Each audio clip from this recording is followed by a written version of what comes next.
What is good, everybody? Let's get it in a way that you can see. There we go. How about that? Hello. As you can see from the title of this video, it's Let's Get Flow-cused. Flow-cused. It sounds like a really interesting word. But hear me out. I have a couple of practical, side note, I love giving practical tools that you can literally integrate into your life now, on today, right?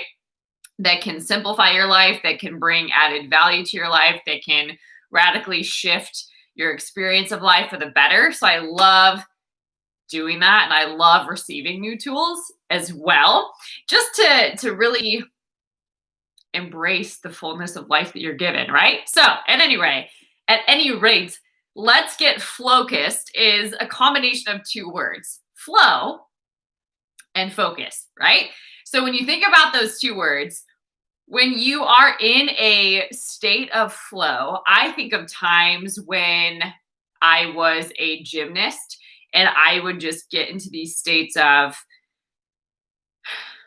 just being in a rhythm, right? Like I've practiced 3 hours a day for so many days in a row that I just finally catch the rhythm. And some of that is just muscle memory. So I can get in that state. Or sometimes when I'm running, there's a period where you kind of just get into a flow or rhythm too. So for example, I went on a run today and it is freezing outside. So I'm not used to that. So the first even 5 minutes were really difficult to get into, right? Like I'm, feeling some soreness from the day before doing like arm workouts and things, and feeling, how cold even like my toes are or something, right? Or just getting my body warmed up, or I'm feeling how it's different to breathe.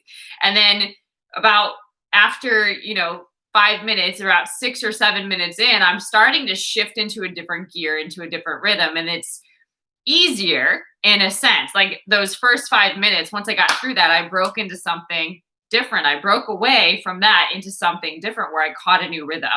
Or another example is I could be outlining something, or I could be stuck on trying to get content out for weeks, like a couple weeks at a time. Like I really had this well-meaning intention to sit down and just get it out, and it is not flowing. It's just not happening. And then out of seemingly nowhere, I show up to still just show up, right? And it just starts pouring out. And usually it's like at very interesting times, like when I'm ready to go to bed or something, or really early in the morning, I'm like, where is this coming? And you just have to surrender to it, right? So those are examples for me when I can just get into this flow state. I also notice it a lot when I'm coaching or when I'm in conversations. There's just this supernatural shift where divine just takes over. Like I absolutely love it. It's like I've gotten out of the way enough where I can just let God flow. So a really cool example I like to picture is just a hollow bamboo, right? If the bamboo is not hollow, nothing can flow through it. But if it's hollow, right? So very much like that. It's almost like plugging yourself into a wall, right? Or I had peanut butter or almond butter, cinnamon raisin, gluten-free toast today. Okay. So picture you being a toaster. Just bear with me. Picture you being a toaster, and you got to plug the toaster in for the toaster to work. So you're the toaster, right? The energy that's flowing through you is divine, right? So sometimes we got to just make sure that we're plugged in order to get the right flow going through us, right? So whatever metaphor works for you, that's just one I could grab immediately. But those are examples of flow. So think about for you, moments, times when you get into that flow. It happens almost immediately when I'm just floating on the water. Literally, I'm just embracing a flow of the ocean, like immediately. If I'm just floating on salt water, I just get there, right? It's happened to me when I'm visualizing or meditating. It's happened to me when I'm praying. It's happened to me when I'm journaling, different than writing, right? So just picture times where you can just recall a state of flow where you just catch this rhythm, where there's ease to it, where there's momentum building, but there's no force, there's no pressure. You just literally catch something, and it's almost like you're being carried. You're being supported. Okay, there's like a lot of just powerful, passionate, really, really cool energy flowing through you. Okay. Flow, right? Now, focus, right? You've heard with being an expert or becoming an expert, you typically invest 10,000 hours, right? And then you hit this expert level, right? And that's no joke. And that requires focus, applied focus, no distractions, no multitasking. You're just all in on this thing and you focus in on it and you do that consistently, right? Like you just apply your focus. So a really good example of times like this, again, gymnastics, I would focus on all of the moves. I would study videos of performances. I would watch routines, right? And just study form and timing and all of that to get it. I would focus on it, focus on the skills that I'm working on mastering. Or when I was really learning the word of God, I would listen to sermons. I would just focus and I would study the word and I would read about it and apply it and study different versions and listen to it and just focus and focus on that. Or when I was in school doing research papers and studying new material that wasn't necessarily my expertise, let's say, I would lock myself in a corner in the library where nobody could find me. And I would just focus so that there would be no TV, there would be no distractions, there would be nothing that would take me out of that. I would just be intentional and just focus, right? So that I could bring my best energy to it and I could apply that. Okay. So think about times where you've really had to be focused. I know, even just picture just driving in your car, for example, when you are driving to someplace new, you really have to focus and pay attention so that you don't miss exits, right? Like just picture time where you really have to focus. If you are learning a new skill, like let's say that you're even going zip lining and you're terrified of heights, you are going to focus on everything that you're instructed to do, right? Because your fear of not following directions is great, right? So examples of focus. Now imagine your own examples of focus, your own examples of flow. I've given you some that I am just pulling right now, but imagine the power of when you bring them together. So a lot of times we like to separate the two into just flow and into focus, but imagine if you bring the two together, and that's when some really, really amazing things happen. So it's almost when you bring, you have roots and you have wings is the best way to describe that. So you're not just creative, your head is just caught up in the clouds, right? And you're not overly analytical or just like too caught up in structure and too caught up in perfectionism, but you're bringing creativity and focus together. You're bringing surrender and trust and faith together with applied intentional action, right? You're bringing the best of you together, because you're not always going to be like, if you were only focused, you'd miss a lot of creativities and a lot of divine potential that you wouldn't tap into. But if you're just always in this like flow state, you miss some of the practical wisdom to apply that and channel it, right? You need vehicles. Like a really good example is business. A business structure is a vehicle for creativity to flow. Right? Without that vehicle, how would you be able to serve other people? There needs to be a vehicle for the ideas to flow, right? And there needs to be structure for that exchange to happen. With me? So imagine the power of that. So this is the invitation on today, is how can you, with whatever area is coming to mind for you, whether that is relationship, whether that is career, whether that is ministry, whether that is parenting, whether that is school, whether that is friendships, whether that is business. I don't know if I said that already. I think I said career. You get the idea. Whatever it is, even your health, right? Like how can you bring this flow-cused state to that, right? So for example, take wellness or physical. I usually bring myself into a focused state by embracing holistic experiences. So what do I mean by that? I mean that I really get caught up in the form and the movement, and I find the rhythm of that, and then I surrender to that rhythm, meaning I don't let my mind take over when that's happening, right? Because a lot of times your mind will talk you out of doing physical exercise or talk you out of hard things. So I don't let my mind take over. I let the rhythm or the flow take over. Okay. So it's like I really focus on what the moves are. What are the weightlifting moves? What are the HIIT training moves? What is the rhythm of my foot placement if I'm running, right? And then I just surrender to it. I don't overthink it. I don't get like really hyper focused. I just get into a flow state. My focus is on whatever I need to do, and then I just fall into a flow, right? Or with speaking, for example, I am one of those people that prepares for hours, right? I write out the structure, I practice the structure, I record the structure, I listen to it back. Like I just rehearse it until I've lived the experience before. And then when I show up and I actually speak, I don't use notes, right? Because I've already experienced it before, and I show up and I let flow happen. Okay. So it's like I prepared, right? I went through, I have a sense of the structure of this, of the key plot points, of the impact that I desire to have on this specific audience, right? I want them to walk away with X, Y, or Z, right?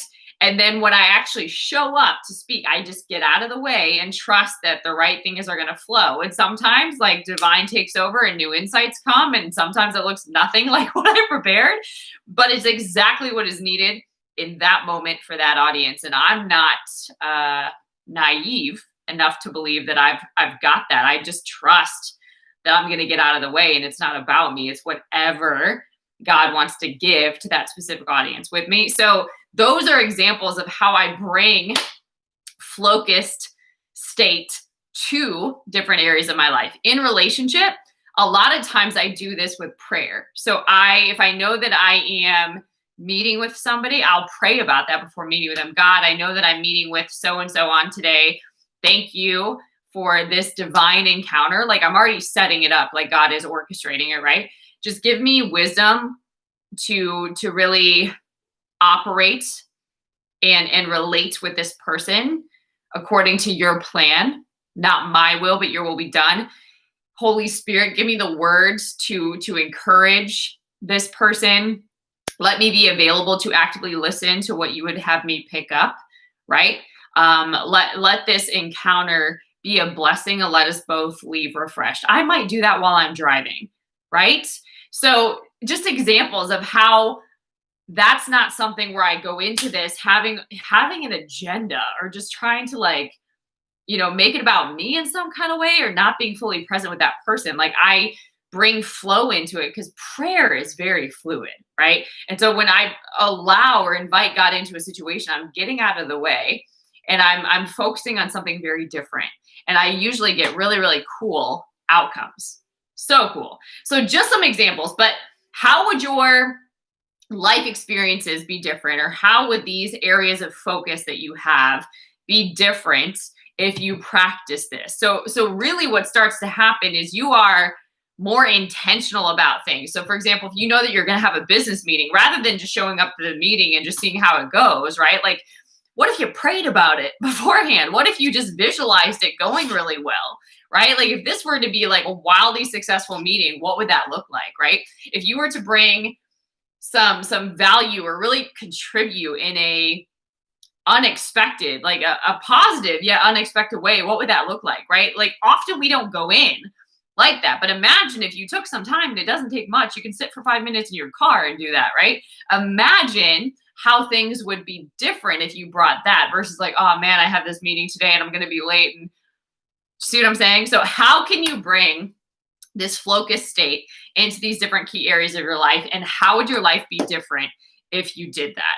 This is the opportunity that I'm presenting to you on today. And then I have a couple of other tips for you as well that you can embrace when you are just practicing being more present, or you're practicing being more engaged in whatever is in front of you. That's really the key to live your best life, is to really appreciate the life that you have right now. to not get caught up in the past, to not get caught up in the future, which I call future tripping, to just be present now and appreciate this life that you have, to not take that for granted, to really see it for the gift that it is, right? So one thing to do, and I know this might seem weird, but it is actually really powerful. Just look at your hands. Look at your hands. Just look at your hands and look at them and just think about all that these hands have been through. What have your hands been through?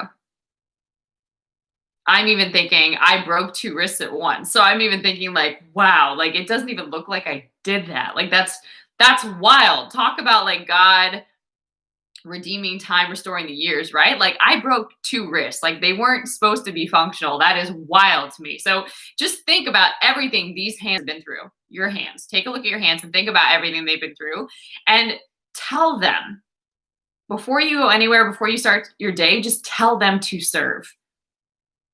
Thank you for everything that you've walked me through. Now serve. With everything that you do today, serve. It is so stinking powerful. Like, I dare you to try that.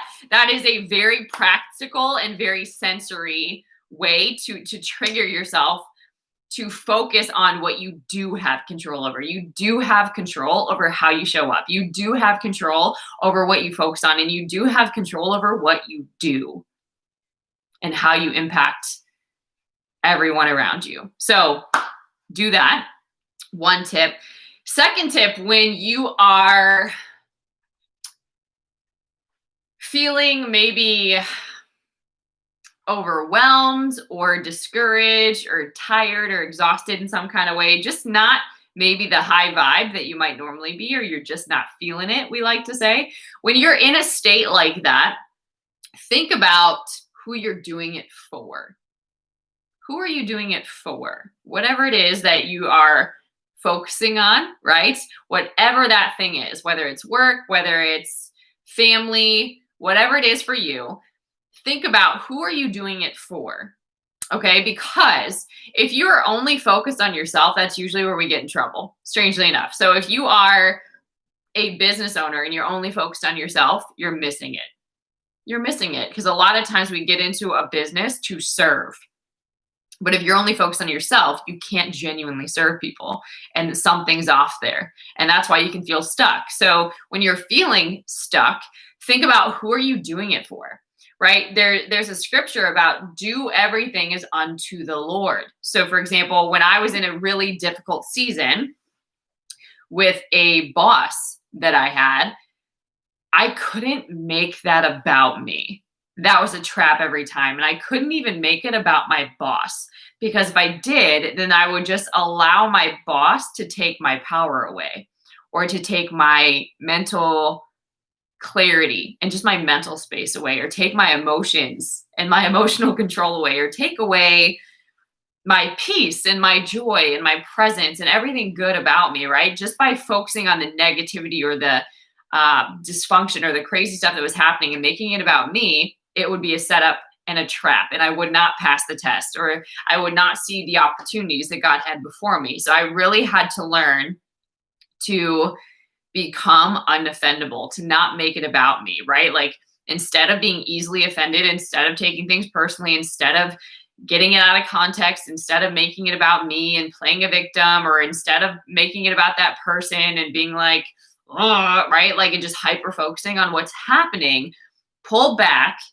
and just dig deeper for what is God doing here? What is the opportunity that I do have? What is the fruit of the Spirit that God is really rooting me in and training me to produce right now, right? Like, what is this season about? Who am I actually doing this for? Like, am I doing it for this boss? Am I doing it for me in some kind of way? Like, who am I doing this for, right? And am I genuinely doing everything as unto the Lord? Like, am I representing God well? And that was a huge shift. So that would be number 2. I invite you to think about who are you actually doing this for? And then lastly, this thing, I've sort of alluded to it before, but I want to talk about a highlight reel, okay? And this is so, so powerful. And I think I mostly learned this probably through athletics, but then it really got rooted when I was in film school. So I went to graduate school, and it was like getting a master's in psychology. I would do it all over again. It was absolutely amazing. I loved just everything about that level of communication. I love understanding character and character development. I love understanding narratives and the flow of a story, and plot twists and pivots and all that stuff, right? Like I like nerded out on that stuff. And it's so metaphorical just for life in general. So at any rate, it is so, so powerful when you can practice seeing your life through a movie screen. Okay. And there's a couple of things that you can do. So I do this for positive and I do this for negative too, because sometimes we just got to give ourselves space to see it out, to know that like, okay, like if that did happen, like this is what I would do. Like sometimes you want to play that out. So a really good example is I work with folks and they don't know that timing of leaving a job, for example, where they're really unhappy and they want to launch into something new. They don't know the timing of that. Okay. So, and sometimes they just get to this breaking point where they just want to quit, right? They're just like, ah, right? So, okay, cool. Like, let's say that you did. Like, let's just like entertain that for a second. So like, just visualize it on a screen, like just play that sucker out. So like, let's say tomorrow, like you just quit, like you put in your 2 weeks notice or whatever you felt was right. You quit. How does that play out? Like what happens next? And then what? And then what? Like play out the whole thing so that you can actually stop going through this loop and just play it out. And then once you get all this new information, because it's interesting, like once you play it out, it does reveal, it's powerful what your imagination can come up with, but it really reveals where you're headed or what the desire of your heart is, or some next action steps for you to take. So for example, it could reveal, yeah, like you're straight up ready to quit, like do it tomorrow. It could reveal like, ooh, it's not quite right. And that was a pretty emotional reaction. And like, this is my new plan. It could reveal like, okay, like I clearly need to change some things. And this is my action plan.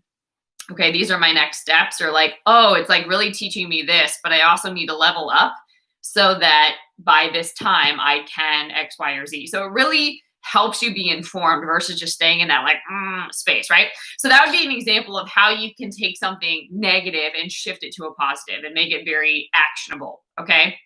Now, something that's really, really positive, like it is wild. We probably have about 50, I forget the actual number, but it's around the tune of 50,000 self-talk thoughts a day.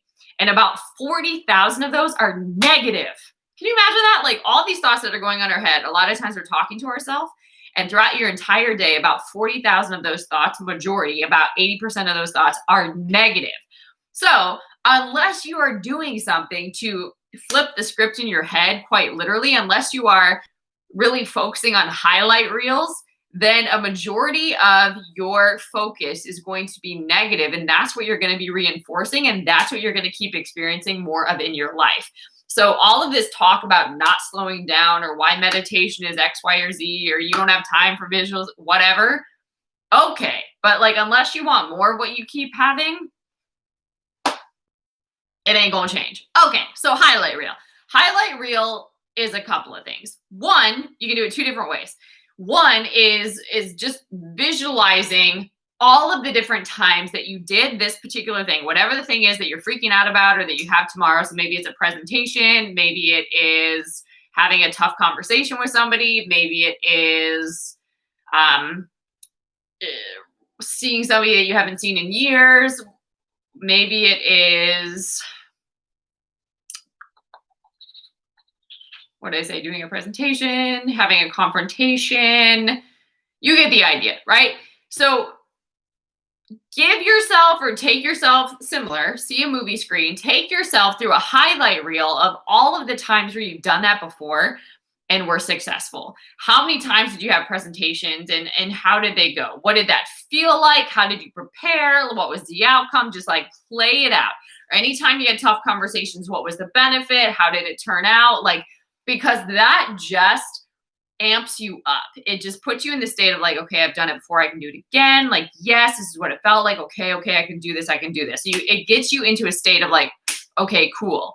And it really shifts that anxiety or that kind of like nervous energy so you can channel it better, right? So you can focus it. Now, another way to do it is similar to what I was mentioning with athletics. It's a really great example of just visualizing the best way that this thing could play out. So if you are going to have that presentation, for example, trusting just like baseline that you are fully prepared, okay? Because if you're not fully prepared, then you know where your work is, right? But trusting that you are fully prepared, visualize how this would go from the minute you wake up, from how you start your day, you shower, you eat your breakfast, what you're wearing, what you're reinforcing in your brain, how you get to the location that you're going to do this presentation, how you set up the room, the people that are going to be in the room, how you execute this presentation, how you make eye contact people, the tone of your voice, your posture, your presence in that room, how you're checking for cues from people, and how you lock in the final message and then the outcome that happens. And because you crush that presentation, it leads to X, Y, or Z. Like literally play out the entire movie. Just sit and meditate. Just like you could I like to work with timers.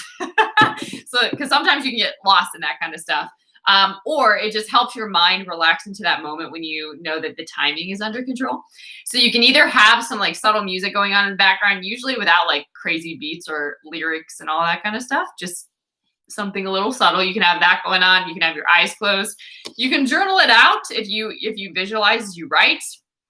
But just play out the movie, play out a highlight reel of the best way that could go.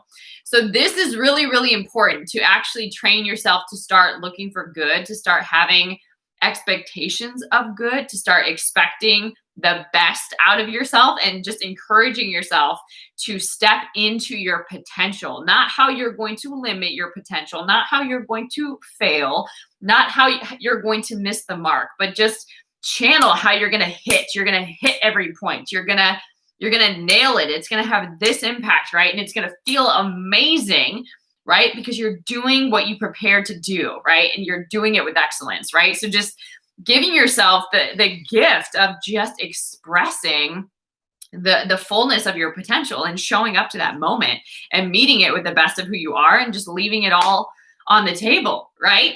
So practicing those 3 practical things, it's insane. But these are examples of how you can radically shift your experiences. Like you won't just settle for a casual life. You won't just settle for mediocrity. You won't just settle for going through the emotions like, yeah, I'm going to set my alarm. I'm going to wake up. I'm going to do this thing. And I'm going to get right. Like you won't do that. And it will energize you. It is insane how it will energize you. So that is Flow-cused. And those are some of my tips to help you find that Flow-cused balance, to do something really practical and intentional and let God take over. So yes, you'll do your part, but you also experience God doing his part and blowing your mind and how he shows up and shows out in and through you. It is wild, and you want to experience that. Trust me. All right, guys, I know this message is different, but sometimes we need to hear messages that are different, that are practical, that are real. And nobody needs to know that you're applying these tools, but they're going to wonder how you're so awesome and excellent at what you do. It will set you apart. So I hope this message blessed you. If it did, make sure that you subscribe. And if somebody needs to hear this message that you know, make sure that you also copy the link and share with a friend. And you can find more information about coaching, about self-mastery. I have a course on my website. It's julianapage.com, so you can go visit that. You can also get more messages like this if you are on the go and maybe can't have the visual experience. If you tune into this Spirit-Filled Real Talk podcast every Saturday, there's lots of great messages up there. So go check those things out. And until next time, guys, stay